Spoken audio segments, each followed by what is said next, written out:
In the grand, glittering chamber of the Galactic Council, Earth's representative sat alone at a long crescent-shaped table.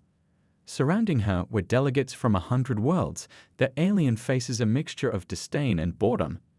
The council chamber, an architectural marvel of swirling lights and impossibly high ceilings, seemed alive with murmurs of superiority. Humanity, the youngest and most untested of the council races, had never been fully welcome. And now, after years of condescension, the moment everyone had been waiting for was finally here. Representative Chen, the council leader, a towering figure of flowing silver and crystalline eyes, intoned with exaggerated solemnity. Your species' reckless experiments have once again disrupted the fabric of galactic harmony. We cannot allow Earth to remain within this body. Effective immediately, humanity is banned from the Galactic Council. The declaration echoed through the chamber, each word a hammer blow meant to crush any hope of rebuttal. But Mei Chen didn't flinch. She didn't rise to protest or plead. She simply folded her hands on the table and regarded the council leader with a faint smile, a gesture so subtle it went unnoticed by most, but it sent a chill down the spines of those who caught it. "Understood," she said, her voice calm, almost pleasant. The simplicity of her response baffled the assembly. They had expected outrage or indignation. Instead, she stood, adjusted her formal jacket, and began walking toward the exit. Her parting words stopped the murmurs cold.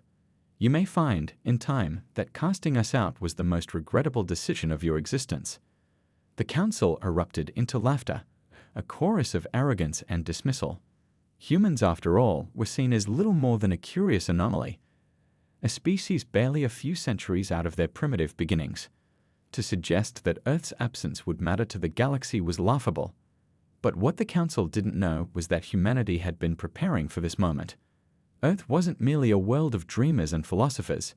It was a world of problem-solvers, innovators, and relentless builders. Their dismissal wasn't an end, it was the beginning of a new chapter. The return journey to Earth was quiet. Chen sat in the observation deck of the diplomatic ship, staring out at the vastness of space. Her team, scientists, diplomats, and engineers, sat with her in a heavy silence. The humiliation was fresh, but beneath it lay something else: determination. "They think we're small," said Dr. Alan Greaves, a physicist with disheveled hair and a penchant for unfiltered honesty. "But they don't understand what we've accomplished in the shadows." "Let them laugh," Chen replied, her eyes still fixed on the swirling stars outside. "We'll make them see, not with words, but with actions." For decades, Earth had been quietly developing technologies far beyond what it shared with the Council. Officially, humanity played by the rules, offering only its most basic advancements in exchange for access to interstellar trade and knowledge. But unofficially, Earth's brightest minds were pushing boundaries that the Council had long deemed impossible.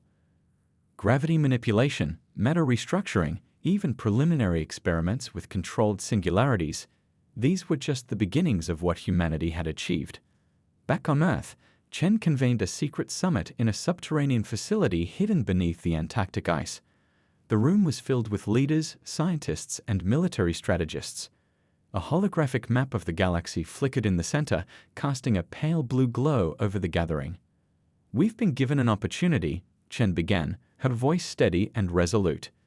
"The Council believes they've silenced us. What they don't realize is that they've freed us from their constraints. We can now act without their interference." The murmurs of agreement filled the chamber. General Marquez, a decorated officer with a reputation for both strategic brilliance and unyielding loyalty, leaned forward. "What's our next move?" "We build," Chen said simply. "We use everything we've learned, everything we've been holding back, to create a legacy they can't ignore. We don't just catch up, we surpass them." And so, Earth began its transformation. Hidden from prying eyes, humanity unleashed its full potential. The moon became a bustling hub of industrial activity, its surface covered in factories and research stations. Mars, once a barren wasteland, was terraformed into a thriving colony, its skies now streaked with the contrails of advanced atmospheric processes. Deep in the asteroid belt, mining operations harvested rare elements to fuel Earth's insatiable innovation. In orbit around Jupiter, a gargantuan structure began to take shape.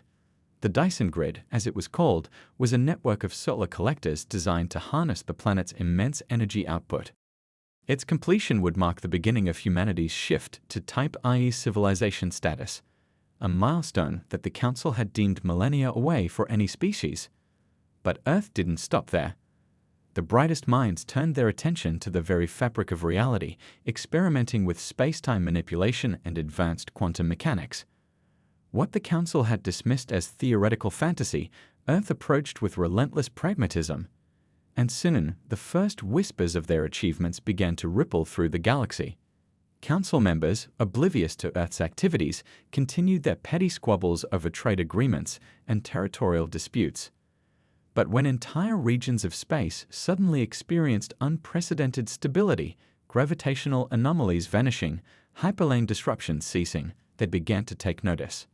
Reports trickled in of human ships seen in distant sectors, their designs unrecognizable and their capabilities unmatched. The tipping point came when the swarm arrived. A race of biomechanical nightmares, the swarm was a force of destruction that had consumed countless civilizations. They descended upon the galaxy like a plague, their fleets blotting out the stars. The Council, for all its pomp and authority, was powerless to stop them. As Council worlds fell one by one, a desperate plea was sent out. It reached every corner of the galaxy, including Earth. The message was clear: help us. Humanity answered, but not in the way the Council expected. When Earth's fleet arrived, it wasn't the erratic assembly of outdated ships the Council had envisioned. It was a force of unparalleled precision and power, each vessel a masterpiece of engineering. The Council's senses couldn't even begin to comprehend the technology on display. The swarm, confident in their dominance, charged at the human fleet. What followed was less a battle and more a demonstration. Human ships didn't fire conventional weapons, they rewrote the rules of engagement. Swarm vessels disintegrated as localized gravity wells collapsed upon them. Entire fleets were trapped in stasis fields, frozen in time. And then, in a final act of audacity, humanity unveiled its greatest weapon, the Singularity Lance. With a single burst, it folded an entire sector of space around the swarm's mothership, rendering it unreachable and irrelevant. The battle was over in minutes. The swarm retreated, their terror etched into the collective memory of the galaxy. Humanity's power was undeniable.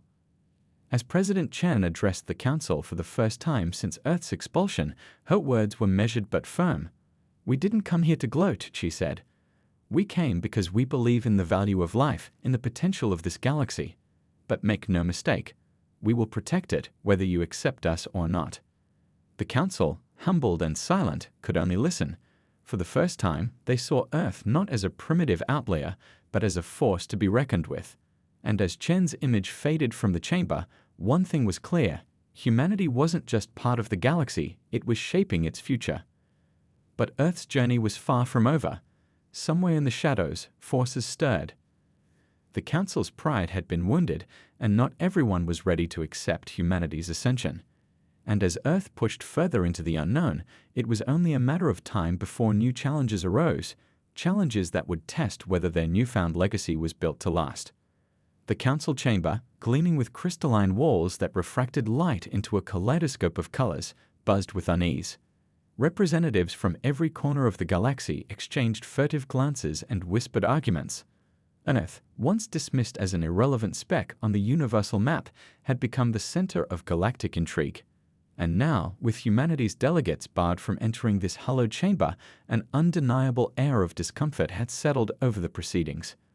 The Council had always prided itself on being a beacon of unity and wisdom, governing thousands of civilizations with policies that spanned the farthest reaches of space. Yet humanity's rapid ascension had thrown their balance into chaos. What began as curiosity about Earth's oddities turned into jealousy and eventually fear. Humanity was too inventive, too resourceful. They adapted to challenges as if the universe itself had designed them to survive anything. The Council's decision to exclude Earth wasn't just about maintaining control, it was a desperate act to preserve the old order. "This is a dangerous precedent," Ambassador Voron of the Arcatari whispered to his colleague. His translucent wings fluttered nervously, a telltale sign of his unease. Do they truly think humanity will accept this quietly? They don't have a choice, replied the reptilian envoy from Zoltherin, his scaled hand tapping the table rhythmically. Humans are unpredictable, yes, but they are still young. They need to understand their place. Yet, even as he spoke, there was doubt in his tone. Humanity had a way of turning obstacles into stepping stones. Their removal from the Council was meant to be a punishment, a statement that they were not yet worthy of the galactic stage. But for humans, rejection was often the spark that ignited innovation. Far from the opulent chambers of the Council, on the pale blue dot that was Earth, President Maya Chen sat in her office, reviewing reports. Her sharp eyes scanned the holographic displays, each one filled with updates from Earth's scientific and military divisions. Every piece of information carried the same underlying message: progress. Humanity wasn't just surviving the Council's snub, they were thriving. How ironic, Chen mused aloud, her voice laced with determination. They think they've silenced us by locking us out. All they've done is given us the freedom to build without their interference. Her chief advisor, a grizzled man named Elias Gray, nodded in agreement. The Council underestimated us from the start. They think in centuries, in millennia. We think in months. That's our advantage. Chen leaned back in her chair, her mind racing with possibilities. Earth had always been a place of contradictions, fragile yet resilient, divided yet united in the face of adversity. Humanity had endured countless hardships on its journey to the stars. Wars, environmental crises, and internal strife had shaped them into a species that thrived on challenge. The Council's dismissal was just another trial to overcome. In the weeks following their expulsion, Earth's brightest minds had convened to chart a new course. Freed from the constraints of Council protocols, humanity's scientists, engineers, and leaders found themselves unshackled. They'd pushed boundaries that others feared to touch. New propulsion systems, advanced terraforming technologies, and breakthroughs in energy harnessing began to emerge at an unprecedented pace. One of the most ambitious projects, codenamed Aegis, aimed to create a network of autonomous defense systems capable of protecting not just Earth, but the entire solar system. In orbit around Jupiter, a colossal structure began to take shape. Its purpose was clear: to serve as both a shield and a message. Earth would no longer wait for the galaxy's approval to secure its place among the stars. Meanwhile, on the fringes of Council space, rumors began to circulate. Traders and explorers whispered tales of human ships unlike anything the galaxy had seen. These vessels moved with precision that defied known physics, their sleek designs cloaked in mystery. Entire fleets were said to vanish and reappear without warning, as if the humans had learned to bend reality itself. In the Council's intelligence circles, these reports caused panic. Analysts scrambled to understand what Earth was building, but their attempts to infiltrate human networks were met with frustration. Earth's digital infrastructure was a fortress, impenetrable even to the most advanced AI systems. Every failed attempt only deepened the Council's anxiety. Back on Earth, President Chen stood before a gathering of her top advisors. The room was filled with a mix of military personnel, scientists, and diplomats. A holographic map of the galaxy hovered in the center, marked with key points of interest. "We're not just building for ourselves," Chen declared, her voice steady but charged with purpose. "The Council's arrogance has left countless civilizations vulnerable. They claim to be the galaxy's stewards, but their actions show otherwise. If they won't protect the innocent, we will." A murmur of agreement rippled through the room. The idea of Earth taking on a protector's role wasn't new, but it had gained momentum in recent months. Humanity's advancements weren't just about power, they were about responsibility. The Council's inaction had left a void, and Earth was ready to fill it.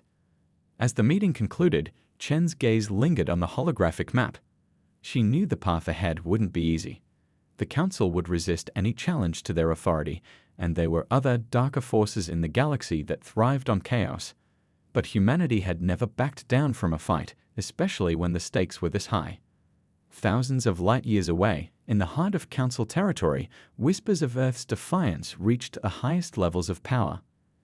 High Chancellor Ilvarus, a towering figure with an aura of command, convened a secret session of the Council's most trusted advisors. "Earth's actions are a direct threat to our authority," Ilvarus stated, his voice cold and measured. If we allow them to continue unchecked, they will undermine everything we have built. One of the advisors, a slender being with luminous skin, hesitated before speaking. And yet, High Chancellor, their advancements could benefit us all. Perhaps it's time we re-evaluate our stance. Dulvera's eyes narrowed. Naivety will be our undoing. Humanity has shown they will not bow to our will. If we do not act decisively, we risk losing control. Even as the Council debated their next move, humanity pressed forward. On the edge of known space, a group of human explorers discovered an ancient artifact buried deep within a rogue planet. Its origin was a mystery, its purpose unclear. But preliminary studies suggested it held knowledge far beyond anything the Council or even humanity could comprehend. Word of the artifact's discovery spread quickly, reaching both allies and enemies. It became a symbol of what humanity represented, a bridge between the known and the unknown, a species willing to take risks others feared. But it also painted a target on Earth's back, as those who sought to claim the artifact for themselves began to stir. Back on Earth, President Chen received the news with a mix of excitement and caution. The artifact was a game-changer, but it also brought new dangers. As she prepared to address her people, she couldn't shake the feeling that humanity's greatest challenges were still to come. The stage was set, the players in motion. Earth's legacy of power was only just beginning, and the galaxy was about to learn what it truly meant to challenge humanity. Silence lingered over Earth's new orbital station, Horizon 1, as the humans gathered in its core command center. From this vantage point, they could oversee a growing network of technological marvels that stretched across systems. Yet beneath the surface of their progress was a tension, an unspoken acknowledgement that their newfound role came with unprecedented risks. While the Council had mocked their ascension, whispers from the fringes of the galaxy hinted at powers far older, entities watching humanity's rise with keen interest. Ambassador Merrick, one of Earth's representatives, paced the length of the room. "This isn't just about technology," he said, turning to his team. "It's about trust, or the lack of it. The Council didn't just ban us. They feared us. And fear doesn't fade easily." Dr. Lila Ramos, head of Earth's research consortium, leaned against the console, her brow furrowed. "It's not their fear that worries me," she replied.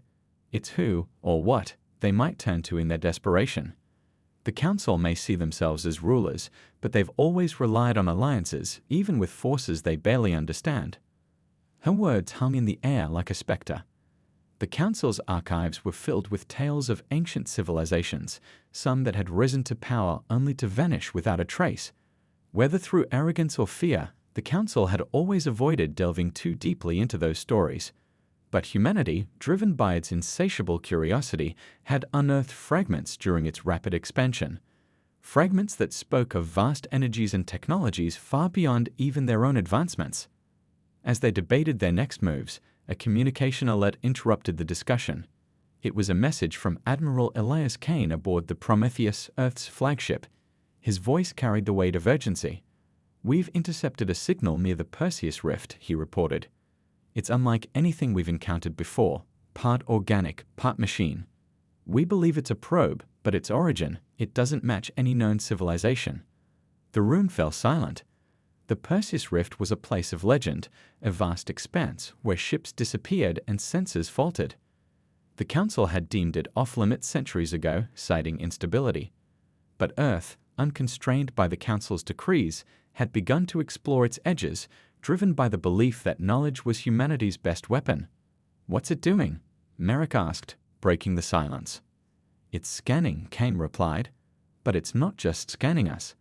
It's analyzing the fabric of space itself, as if searching for something or someone." Dr. Ramos straightened, her mind racing through possibilities. "It could be a remnant of one of the ancient civilizations," she suggested, "or a warning system. If we approach recklessly, we might trigger something we're not prepared for." "And if we do nothing," Merrick countered. "We've come too far to turn back now. If this probe is a threat, we need to understand it. If it's an opportunity, we can't let it slip away." The decision was made quickly. A specialized team, led by Commander Elena Voss, was dispatched to investigate.